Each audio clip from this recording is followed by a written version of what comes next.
প্রিয় ছাত্রছাত্রীরা, আজকে আমি তোমাদেরকে এই ভিডিওর মাধ্যমে ক্লাস 8-এর ভূগোলের যে সমস্ত প্রশ্নগুলো দেওয়া আছে 2025 সালের রায়মার্টিন প্রশ্নবিচিত্রাতে প্রথম পর্যায়গামী মূল্যায়নের জন্য স্কুল নম্বর 4 পেজ নম্বর 295, সেখানে যে সমস্ত প্রশ্নগুলো আছে এই 4 নম্বর স্কুলের সমস্ত প্রশ্নের উত্তর আমরা আলোচনা করবো আজকে এই ভিডিওর মাধ্যমে। তোমরা ভিডিওটা শুরু থেকে শেষ অবশ্যই দেখবে। আর চ্যানেল যদি নতুন হয়ে থাকে অবশ্যই চ্যানেলটাকে সাবস্ক্রাইব করে রাখবে পরবর্তী স্কুলগুলোর প্রশ্নোত্তর পাওয়ার জন্য। এবং এর আগের যে স্কুলগুলো ছিল সেগুলোর প্রশ্নোত্তর আমরা আলোচনা করে দিয়েছি, তোমরা প্লেলিস্ট থেকে সেই প্রশ্নোত্তরগুলো পেয়ে যাবে, অবশ্যই সেই প্রশ্নোত্তরগুলো সেখান থেকে দেখে নেবে। আর আজকে আমরা 4 নম্বর স্কুলের প্রশ্নোত্তর আলোচনা করব। তো একের দাগে বলা হচ্ছে সঠিক উত্তরটি নির্বাচন করে লেখো। একের দাগের একের প্রশ্ন কী বলা হয়েছে? পৃথিবীর অভ্যন্তরে তাপমাত্রা, পৃথিবীর অভ্যন্তরে তাপমাত্রা 1 ডিগ্রি সেলসিয়াস করে বাড়ে প্রতি 33 মিটার গভীরতায়। এরপরে শিয়াল, SIAL, এটা কি? এটা হলো কি গ্রানাইট, অপশান এ। এরপরে গুরুমণ্ডল ও কেন্দ্রমণ্ডলের মাঝে আছে, সেটা হচ্ছে গুটেনবার্গ বিযুক্তি। এরপরের প্রশ্ন দেখা হচ্ছে মহাসাগরীয় ভূত্বক গঠিত হয়, এটা হবে ব্যাসল্ট শিলা দ্বারা। পৃথিবীর ব্যাসার্ধ হলো কত? 6370 কিমি। ক্রোফেসীমা ও নিফেসীমা স্তর দুটি পৃথক আছে, সেটা হচ্ছে রেপিত্তি বিযুক্তি দ্বারা। এরপরে শূন্যস্থান পূরণ করো। 2-এর এ। প্রথম প্রশ্ন, ভারত শ্রীলঙ্কা থেকে বিচ্ছিন্ন হয়েছে ড্যাশ প্রণালী দ্বারা, এটা কি? এটা হবে পক প্রণালী দ্বারা। এরপরে প্রশ্ন, ড্যাশ মায়ানমারের প্রধান ভাষা, তাহলে কি হবে? এটা হবে বর্মি, এটা হলো বর্মি মায়ানমারের প্রধান ভাষা। এরপরে বিয়ের দাগ, নিচের প্রশ্নগুলি অতি সংক্ষিপ্ত উত্তর দাও। ভুটানের প্রধান ভাষাটির নাম লেখো, এটা কি? ভুটানের প্রধান ভাষা হচ্ছে কি? জাংথা। এরপরে আছে 2-এর দাগের প্রশ্ন, ইয়াঙ্গন শহরটি আমাদের কোন প্রতিবেশী দেশে অবস্থিত? তাহলে সেটা হবে কি? মায়ানমার, এটা হবে মায়ানমার। এরপরে 3-এর দাগের যে প্রশ্নগুলো আছে দেখো, সেগুলো নেক্সট পেজে আমরা আলোচনা করব। তাহলে 3-এর দাগের প্রথম প্রশ্ন ছিল কি? পাকিস্তানের জলসেচ ব্যবস্থা সংক্ষিপ্ত বিবরণ দাও। তাহলে জলসেচ ব্যবস্থা পয়েন্ট করবে, সেখানে সেচ খাল, ক্যারেজ প্রথা এবং বাঁধ ইত্যাদি ব্যবহার করা। তাহলে সেচ খাল সম্পর্কে, ক্যারেজ প্রথা এবং বাঁধ সম্পর্কে অবধি লিখবে। এরপরে দ্বিতীয় প্রশ্ন ছিল কি? সার্ক কি?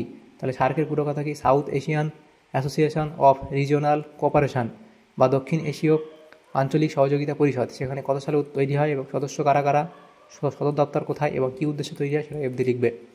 এরপরের প্রশ্ন 3-এর দাগের প্রশ্ন ছিল কি? দারুচিনির দ্বীপ আমাদের কোন প্রতিবেশী দেশকে বলা হয়? তাহলে দারুচিনির দ্বীপ শ্রীলঙ্কাকে বলা হয়। এই দেশটির প্রধান অর্থকরী ফসল, আচ্ছা এই দেশটির প্রধান অর্থকরী ফসলটির নাম লেখো। তাহলে এই দেশটির প্রধান অর্থকরী ফসলটির নাম কার্পাস, কলা এবং ছোটো এলাচ। এরপরে 4-এর দাগের যে প্রশ্নগুলো ছিল এবং 5-এর দাগের প্রশ্নগুলো আমরা আলোচনা করব নেক্সট পেজে। তাহলে 4-এর দাগের প্রথম প্রশ্ন ছিল বিনাশকারী ও অভিসারী পাত সীমানার দুটি বৈশিষ্ট্য লেখো। তাহলে অভিসারী পাত সীমানার বৈশিষ্ট্য তোমরা লিখবে দুটো। তারপরে ছিল নিরপেক্ষ পাত সীমানার একটি উদাহরণ দাও। তাহলে নিরপেক্ষ পাত সীমানার একটি উদাহরণ লিখবে ক্যালিফোর্নিয়ার সান আন্দ্রিজ চুক্তি। এরপরে প্রশ্ন, ভূমিকম্পের ফলে সৃষ্ট এস তরঙ্গের দুটি বৈশিষ্ট্য লেখো। তাহলে এস তরঙ্গের দুটি গৌণ তরঙ্গ বা এস তরঙ্গের বৈশিষ্ট্য লিখবে, কম্পনের দিক, শক্তি, তরঙ্গ দৈর্ঘ্য, 3টে বৈশিষ্ট্য দেওয়া আছে, দুটো লিখলেই হবে। এরপরে ছিল পৃথিবীর 70% ভূমিকম্প হয় এই বলয়টির নাম লেখো। তাহলে এটা কি? পৃথিবীর 70% ভূমিকম্প হয় এই বলয়টির নাম প্রশান্ত মহাসাগরীয় বলয়। এরপরে প্রশ্ন দেওয়া হচ্ছে যে 3-এর দাগের প্রশ্ন, ম্যাগমা ও লাভার মধ্যে 3টি পার্থক্য। তাহলে ম্যাগমা, লাভা দুদিকে লিখবে, তার সংজ্ঞার উপর ভিত্তি করে প্রকৃতি, গ্যাস ও বাষ্প, তাপমাত্রা, রূপান্তর, ভূমিরূপ ইত্যাদির উপর ভিত্তি করে পার্থক্যগুলো তোমরা এখানে দেওয়া আছে লিখে নেবে। এরপরের প্রশ্ন 5-এর দাগের, নিচের প্রশ্নগুলির উত্তর দাও যে কোনো দুটি। প্রথম প্রশ্ন আছে কি? আমি খুব শক্ত সূক্ষ্ম দানার কালো ধূসর বর্ণের শিলা রাস্তাঘাট নির্মাণে আমার ব্যবহার হয়ে থাকে, আমার মধ্যে দিয়ে সহজেই জল প্রবেশ করতে পারে, আমি কে? এবং পাললিক শিলার 3টি বিশেষত্ব উল্লেখ করো। আর তারপর আছে কি? সংঘাত শিলার একটি উদাহরণ দাও। তাহলে দেখো, আমি খুব শক্ত সূক্ষ্ম দানার কালো ধূসর বর্ণের শিলা রাস্তাঘাট নির্মাণে আমার ব্যবহার হয়ে থাকে, আমার মধ্যে দিয়ে সহজেই জল প্রবেশ করতে পারে, সেটা হলো কি? ব্যাসল্ট শিলা।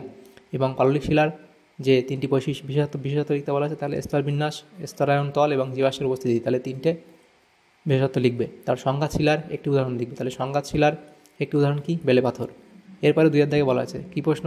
গ্রানাইট শিলার রূপান্তরিত রূপটির নাম লেখো, সেটা হলো কি? নিস। আর আগ্নেয় শিলার 3টি বিশেষত্ব লেখো। তাহলে আগ্নেয় শিলার বৈশিষ্ট্য তোমরা লিখবে কি? প্রাথমিক শিলা, কেলাসযুক্ত এবং রাসায়নিক ধর্ম, এই 3টে লিখে দেবে এখানে। এরপরে আছে কি? জিপসামের একটি ব্যবহার লেখো। তাহলে জিপসামের একটি ব্যবহার, জিপসামের একটি ব্যবহার লিখবে কি? জিপসাম মাটির সংশোধন হিসেবে কাজ করে, এটি মাটির ক্যালসিয়াম ও সালফারের ঘাটতি পূরণ করে। এরপরের প্রশ্নগুলো দেওয়া আছে দেখো। 3-এর দাগের প্রশ্ন, শিলা কি? যে কোনো এক প্রকার শিলা সম্পর্কে বিশদে বর্ণনা করো।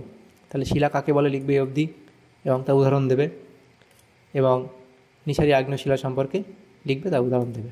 তাহলে এই প্রশ্ন উত্তর হয়ে যাবে। তাহলে দেখো এখানে আমাদের যে সমস্ত প্রশ্নগুলো ছিল সমস্ত প্রশ্নের উত্তর আমরা আলোচনা করে দিয়েছি। ক্লাস 8-এর ভূগোলের যে প্রশ্নগুলো ছিল 4 নম্বর স্কুলের সমস্ত প্রশ্নের উত্তর আমরা আলোচনা করেছি আজকে এই ভিডিওর মাধ্যমে। তোমাদের যদি সামান্যতম উপকার এসে থাকে ভিডিওটা, অবশ্যই একটা লাইক করবে, বেশি বেশি করে বন্ধুদের সাথে শেয়ার করবে। আর পরবর্তী যে স্কুলগুলো আছে সেগুলোর প্রশ্ন উত্তর পাওয়ার জন্য অবশ্যই তোমরা আমাদের চ্যানেলকে সাবস্ক্রাইব করে রাখবে। Thank you, thanks for watching.